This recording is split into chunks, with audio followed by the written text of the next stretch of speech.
Hey folks, it's Chris Zorzy of A&A Services, and we're going to cook a little recipe for you tonight from our home. And I wanted to, this recipe is going to be in the newsletter, but we figured, what the heck? We're going to put a little link to it in our newsletter so our customers can see this particular recipe. Now, I'm the owner of a construction company. It's been in business for 38 years, but very few people know I went to school for culinary arts, and I worked in a lot of pretty fancy places, the Marriott, Bahia down in Florida. So I wanted to share this real quick, easy, simple, healthy recipe with you tonight. So I'm going to cook swordfish tonight in a pan, okay? Real simple to do. These are all the ingredients you need. I have a little salt, a little pepper, a little garlic powder, a little onion powder, sherry cooking wine, and capers. You ready? We're going to go pretty quick here. So this is how we treat it. We take our salt, we crack that right on top of these beautiful pieces of swordfish we got right here. Next thing we're going to do is take the pepper, get that going. It's real simple and easy. I'm not a big fancy guy. I'm into simplicity. I'm also into good tasting food. Here we have garlic powder. Just going to sprinkle some of that right on here. Fairly decent dose of that. All right. Then I'm going to go to my onion powder. A little bit of that right on there. Oh, that comes out good, but don't worry about it. That's fine. All right. Now, we're going to do both sides. I take my fork, I flip over my swordfish. Bada bing. A little pepper again. Love the cracked pepper. It has a different taste to it. If you don't have it, pepper will do. But I just like cracked pepper. It really has a different flavor to it. And pepper, just so people know, pepper's designed to open up your taste buds on your tongue. That's how you taste food better. So you gotta do just the right amount. Here we have garlic powder, and once again, just a little sprinkle on. Nothing much, just enough it's a hint of the whole dinner. Onion powder. That's it. Now we're gonna go over here. And over here we have our lemons ready to go. I got broccoli steaming in the background. I'm going to turn that off because that will be ready by the time I'm done. Okay. This pan I had it on and off for taping. Just drop it into the pan. Right now I have it on high heat. As soon as this thing gets going, I'll turn it down. Get a good close-up here, but I'm moving a little bit. Get a look at that fish. I'm going to get ready to flip this, okay? So I want to show you a little technique because you got hot oil and flipping. I've turned the stove down to number 6 now that I got it hot and going. So what you do is you angle the pan a little bit so there's no fat when you flip it. Always use a steel spatula when you're cooking with high heat. Flip it. There you go. Put it the other way. Pretty simple. All right, flip it.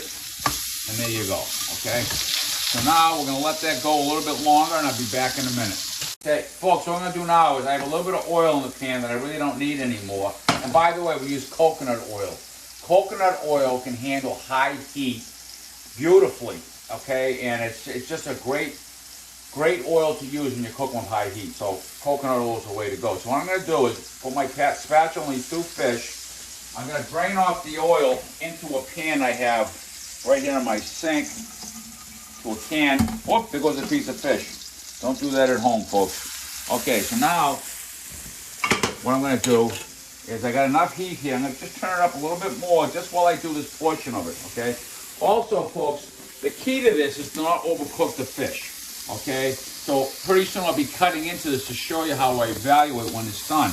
And what I'm dealing with here right now is I'm dealing with one piece of fish that's way thicker than the other. So I'm going to have to pull it off before the other one goes. I'm going to squeeze in about enough lemon, about a whole lemon in there, because I like lemon in my fish. It really enhances the flavor. And this really adds to it right here. So I got that going right there. I'm going to take my cooking sherry and buy that at Market Shop or on Market Basket, wherever you shop for your food. Generally anywhere you want to go. I'm going to sprinkle some of this in here very generously. All right. I'll tell you right now, anybody that cooks fish, this is the key ingredient. Whether it's haddock, swordfish, salmon, cooking sherry is phenomenal. So now what I have here is now I got my capers. Some people like to drain off and rinse their capers because they can be a little salty. I like it straight up. So we've used this before, so I'm gonna drain a little bit of that water out, okay? And now what I'm gonna do is just dump this in here. Okay, there's our capers. I might have used more in the last batch I did, but that's fine with me. Then what I'm gonna do is I'm gonna take my lid, put it on there, let it go for a few minutes. Then what I'm gonna do is I'm gonna turn this off and move it to the side. I'm gonna let it sit there for about 5 minutes, and then I'll be back to check and see how the fish is cooked. Right now it's simmering in all those juices we just created, and will come out delicious, trust me. Okay, we'll be back in the end. Okay folks, I actually cracked this in half already just to kind of check it. The key to fish is not to overcook it, you know, and the key to this little deal is to make sure, you know, it's cooked but not overcooked. So this piece here is already done enough for me. That's my piece. This is my wife's piece. She'll eat some tonight and some tomorrow for lunch. Okay, and you can't always get the fish the way you want it. So what I'm gonna do is I'm gonna cut this in half and just take a look at this. Okay, see how much more I got to go. All right, because I can feel it's still a little rare in there.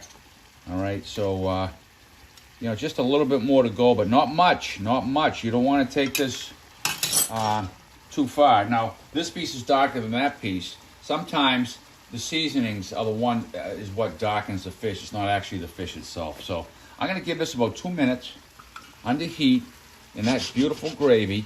And the thing about it is this gravy will be boiling hot. So when I'm done, I'll cut the fish into little pieces. I'll show you how I do it.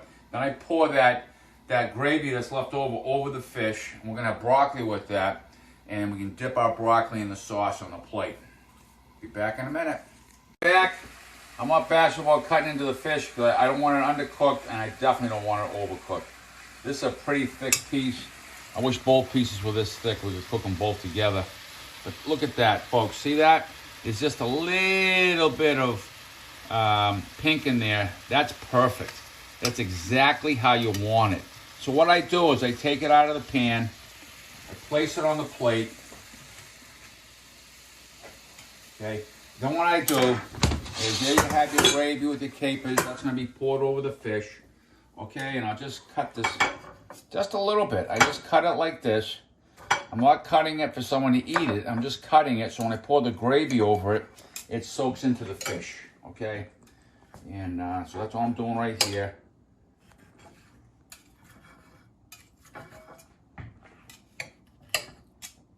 Beautiful. Okay, so now I take this. It's kind of reduced. Pour it over the fish. And then go over here. Pour this over the fish. And voila.